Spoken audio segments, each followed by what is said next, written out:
Hello, Steve here. Welcome to Real Health. Who'd have thought health is about what we're eating? Join me on my quest to disseminate my go-to health regimen, the Health 44, my clumsy branding of eliminating 4 classes of food, introducing 4 classes of micronutrients. Bingo, bongo, health sorted. So thank you for your interest. Let's do this. The must-dos for the celiac sufferers out there. This is part of a double header I'm doing this evening. My last episode was how 98% of the world is celiac because they're not suffering. They don't go to the doctor. They don't get the test done. The gold standard, what should be the gold standard, if it's not the gold standard, is a biopsy, which endoscopy has a risks with it as well. So. And it's quite intrusive to get a biopsy to see if there's that small intestine villi atrophy. Everyone in the world will be getting villi atrophy because over time, year by year, decade by decade, we get older faster and faster, especially when we get to 50 plus. We get grayer, wrinklier, and chronic diseases start coming on. Our weight can't come off and the like is because where effectively the whole world is celiac. So for the confirmed celiacs out there which are suffering, and I was going to look up what the life expectancy of celiac sufferers is. I'm sure it would say people that manage their condition well, stay away from the foods and all that sort of thing, will do okay.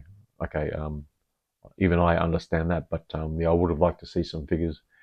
But here is the must-dos. Because the villi in your small intestine has been atrophied, damaged, pro-inflammatory cytokines year after year, decade after decade. A type of contact enteritis happens as well. You have celiac, that means you're not taking in micronutrients. You need to supplement. Supplementing the regular way is not going to be effective because your absorption level is impaired. Everybody is impaired. 98% of us are. There's only 2% of us in the world that knowingly or unknowingly, most likely, have that pH of under 1.0 to digest, to process the proteins in the gluten.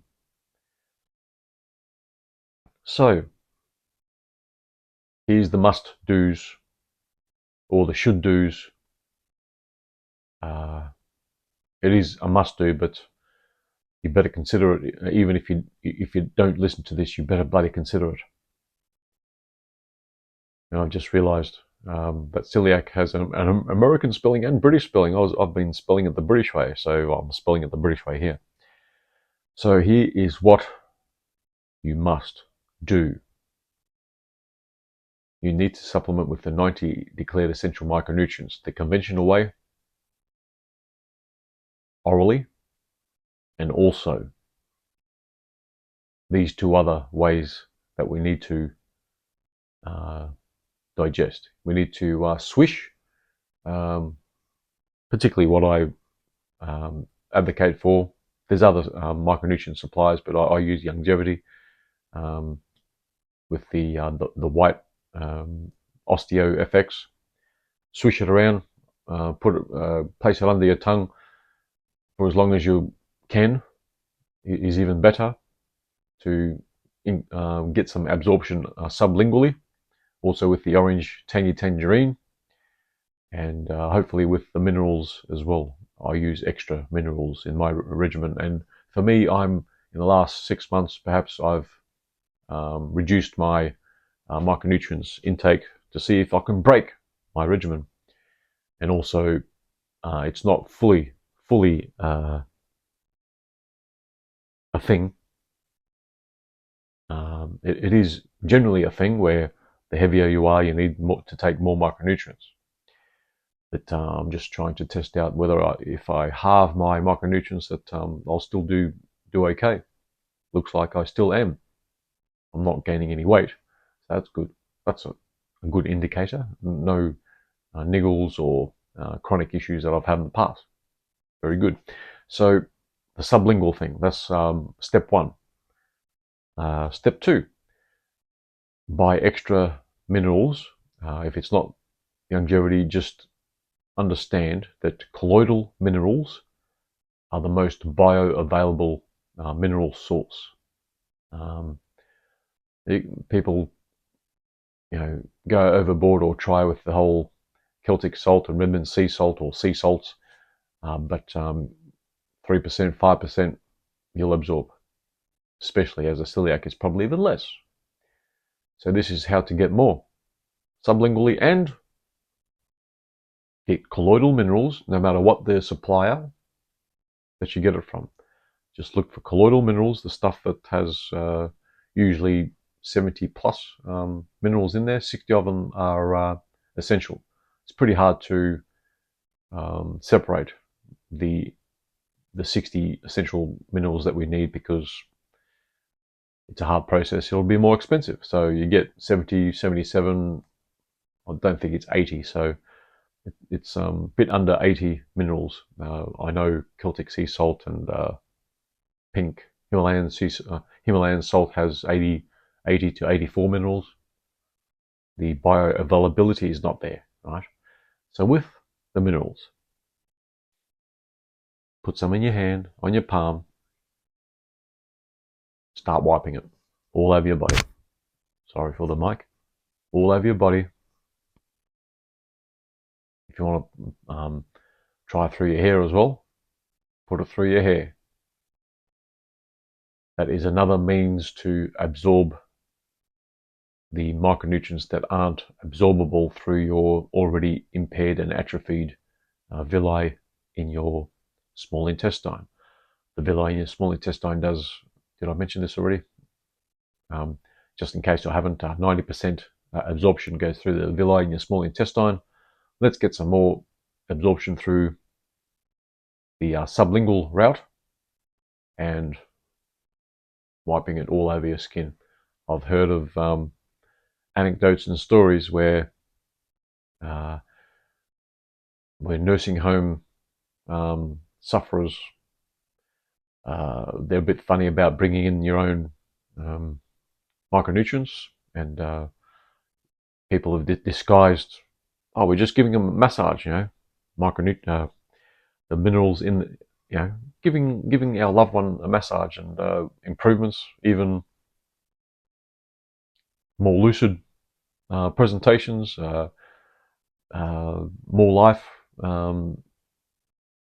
some discharges I've heard as well. So you will get more absorption, especially with that second means that I just mentioned. Okay, wipe it all over yourself a couple of times a day at least. For the my internal reasoning jury on when we should take micronutrients is still out, like how often. I've advocated for if you can have a drip feed throughout the day, that's probably the best way, but there's water soluble, there's fat soluble vitamins that need to come through your food. So I'd advocate, if not with your meals, have a tiny bit of, say, milk, or I've done cream before, like tiny sip of cream with my 4 times a day. I've done my minerals, my micronutrients as a whole, and that's been treating me very well. If you can do more, but it's very burdensome. So at least 3, try for 4. If you can do 6, great.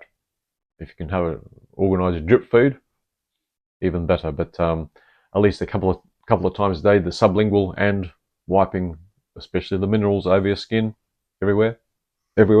Okay, and then you might get some health improvements, miracles, cures.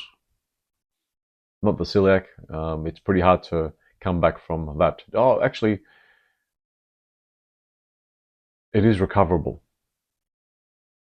Your body's not attacking itself. celiac disease should not be classified as a autoimmune disease. It can recuperate. Where it's not recuperating is people not understanding which other contamination they can get through other means where they get gluten exposure. You can also get gluten exposure by shaking a baker's hand, getting intimate with a baker. It's possible. It's 1 or 2%, but that's also, you can get contaminated that way. And there's a whole thing about 20 parts per million of gluten. Try and go for 0 parts per million, and it should recuperate. It should be recuperating. The villi in your small intestine can recuperate. It can recover. Okay. So I hope I've made my point. I hope some of the pointers will help out a few people. Perhaps drop me it worked, it doesn't work, or advice. I've got my services available as well on the link on all the show notes as well. That's it. And also just quickly, for the one-off listeners, I always just get one-off listeners. I only got 2.2 regulars. I advocate this regimen. I clumsily named the Health 44. The first 4 of the 44 is eliminating glutens, oils, sugars, nitrates, nitrites. And then the second 4 of the 44 is the supplementing. The 90 declared essential micronutrients, the 4 categories of micronutrients, which are the 60 minerals, 16 vitamins, 12 amino acids, 2 essential fatty acids. Health happens. I'm one of the testaments, even with my few clients that I've had from time to time, even the 95% compliant people, that's pretty much, they get to about 95%, and even they're doing great. So, yeah. Okay. Hopefully this helps. Bye-bye now.